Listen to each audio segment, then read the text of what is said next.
The Moore County Sheriff's Office in North Carolina says that when a Special Forces officer assigned to Fort Liberty shot and killed a man who was taking pictures on his property in May, the soldier acted legally under state law. The homeowner's actions were deemed justifiable under the North Carolina Castle Doctrine, which allows for the use of defensive force in situations where there is a perceived imminent threat to personal or family safety within one's home or property. The shooting drew national attention because the shooter, who remains unnamed, is a Special Forces soldier, and the man killed in the shooting was born in Chechnya and immigrated to the US from Russia.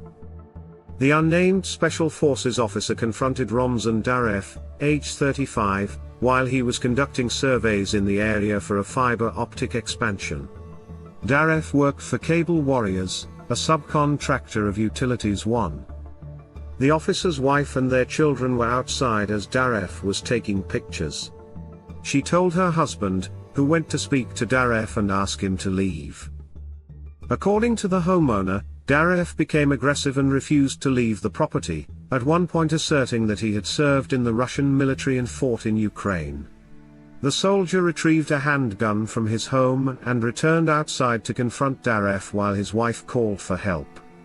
Daref allegedly became agitated during the altercation, repeatedly refusing to leave the property, and then lunging at the soldier. The homeowner fired several shots in response to Daref's advance. Under the North Carolina Castle Doctrine, the homeowner's actions are protected, providing legal justification for using defensive force. The fact that Daref was a Russian national prompted questions by the media about why he was taking pictures of a Special Forces officer's home.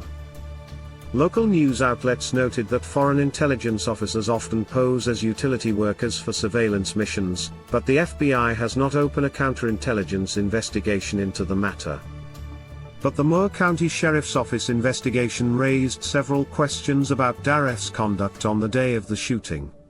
It noted that he did not have any clothing or identification that showed he was a utility worker, and he was conducting the survey near dark, close to private property without notifying the homeowners first, which is not a common practice in the industry. Digital evidence confirmed that Daref was taking pictures of power poles in the direction of the residence, which was reportedly perceived by the homeowner as taking pictures of the home and homeowner's children.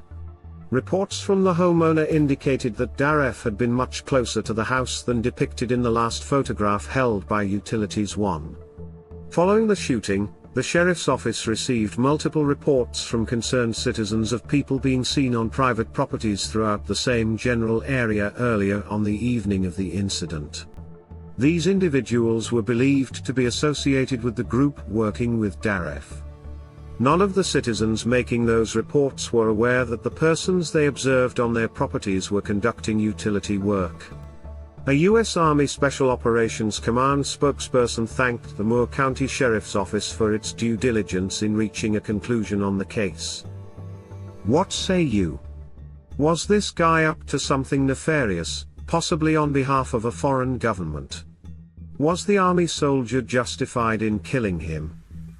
Stay tuned and don't forget to subscribe for more Army news at Guardian's Lair.